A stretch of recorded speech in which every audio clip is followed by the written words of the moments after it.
ব্যাপক টিউশনি করতাম, ব্যাপক টিউশনি। কেন ছেড়ে দিছি সেটা বলি, কেন কোচিং সেন্টার ছেড়ে দিলাম। আমার এক স্টুডেন্ট ছিল, একটা স্টুডেন্টের কারণে খুব রাগ করছিলাম আর কি। রাগের কথাটা শেয়ার করি। আমার কোচিং থেকে পাশ করে সবাই বিভিন্ন বিশ্ববিদ্যালয়ে ভর্তি হতো, এঞ্জেলিক ইউনিভার্সিটি, প্রাইভেট ইউনিভার্সিটি, বিভিন্ন জায়গায় ভর্তি হতো। তো ভর্তি হওয়ার পর আমাকে ফোন করে বলতো, স্যার আমি অমুক জায়গায় চান্স পাইছি, দোয়া করবেন স্যার। স্টুডেন্ট কোথাও চান্স পেলে এত খুশি লাগে, মনে হয় আমি চান্স পাইছি, ওরকম মনে হয়। তা আমার এক স্টুডেন্ট চান্স পাইছিল বুয়েটে ইলেকট্রিক্যালে চান্স পাইছিল। এই ছেলেটাকে আমি অনেক স্নেহ করতাম, সে আমাকে খবর দেয় নাই।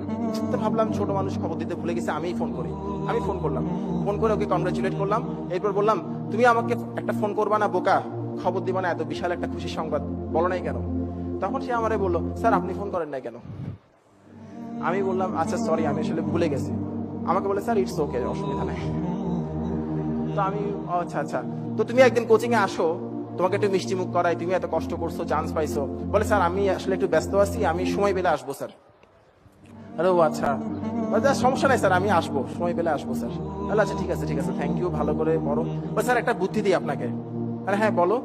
বলে, স্যার আপনার কোচিং থেকে এবার ভালো ভালো জায়গায় চান্স পাইছে, অনেক জায়গায়, আপনি মনে হয় খবরও রাখেন নাই। বলে, না আমি কিছু কিছু খবর জানি। বলে, স্যার আপনি এরকম ক্লাস হলে তো কোচিং চালাতে পারবেন না, আমাকে বলতেছে। আরে কি রে ভাই, এইভাবে কথা বলে কেন? তো আমি বললাম, স্যার বলে কি, স্যার একটা কাজ করেন, যারা যারা বিভিন্ন জায়গায় চান্স পাইছে সবাইকে ডাকেন, একটা ছবি তুলেন স্যার, সবার থেকে মতামত সংগ্রহ করেন, এরপর স্যার লিফলেট ছাড়েন। লিফলেট না ছাড়লে স্যার স্টুডেন্ট পাবেন না, আমরা হেল্প করবো স্যার। আপনি লিফলেট ছাড়লে আপনার ফাইন্যান্সিয়ালি আপনি অনেক গেইনার হবেন স্যার, যেহেতু আপনি এটাই করতেছেন।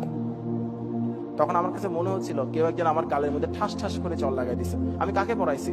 আমার এটা মনে হচ্ছিল শিক্ষক অনেক বড় জিনিস, কাকে পড়াইছি আমি? আমার চোখ দিয়ে টপ টপ পানি পড়তেছিল, ওর পক্ষে দেখা সম্ভব ছিল না। তখন আমি সিদ্ধান্ত নিলাম, যাদেরকে পড়াচ্ছি তারা বড় হয়ে আমাকে কতটুকু ভালোবাসবে, কতটুকু মনে রাখবে, করবে কিনা। এবার আরেকটা কারণ ছিল, এই ছেলে যখন ক্লাস 9-এ সেকেন্ড টার্মিনাল পরীক্ষা দেয়, তখন তার বাবা আঙ্কেল মারা যান, স্ট্রোক করে মারা গিয়ে। ওনার মৃত্যুর পর আন্টিকে আমি ডাকলাম, ডেকে বললাম, ও আমার কাছে করুক, অসুবিধা নাই, ওর জন্য কোনো ফি লাগবে না। তা আন্টি বলে, অসুবিধা নেই, আমাদের ফাইন্যান্সিয়াল সমস্যা নেই, কিন্তু আমি জানি ওদের সমস্যায় আছে। আমি বললাম, আন্টি সমস্যা নেই, মন থেকে বলছি, ওর জন্য কোনো ফি দিতে হবে না, ও এমনি ফ্রি পড়বে, আমার কোচিং অনেকেই ফ্রি পড়ে।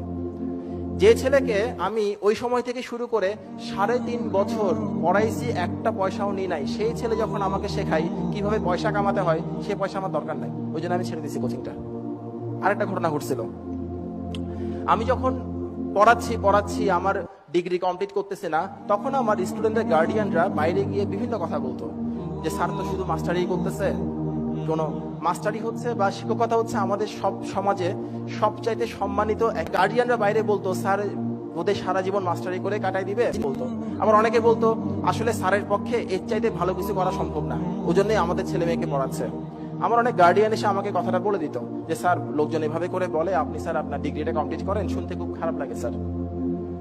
এই পৃথিবীতে সেই কাজটা করাই সবচাইতে আনন্দের, যে কাজটা অন্যরা বলে আপনি করতে পারবেন না, যদি কখনো সে কাজটাই করে দেখান আপনার অনেক ভালো লাগবে। আমি সে কাজটা করার জন্য ছেড়ে দিছি, আর কোনো কিছুই না। আপনাদেরকে বলি, আপনাদেরকে অনেকেই বলতেছে তুমি এটা করতে পারবা না, তুমি পড়ো প্রাইভেট বিশ্ববিদ্যালয়ে, তুমি অংশগ্রহণ করতে পারবা না। প্লিজ কোনো রিপ্লাই করবেন না, আপনার সবগুলো রিপ্লাই হবে আপনার কাজের মাধ্যমে। আপনি আপনার কাজ করে যান, কোনো দিন আসবে একদিন আপনার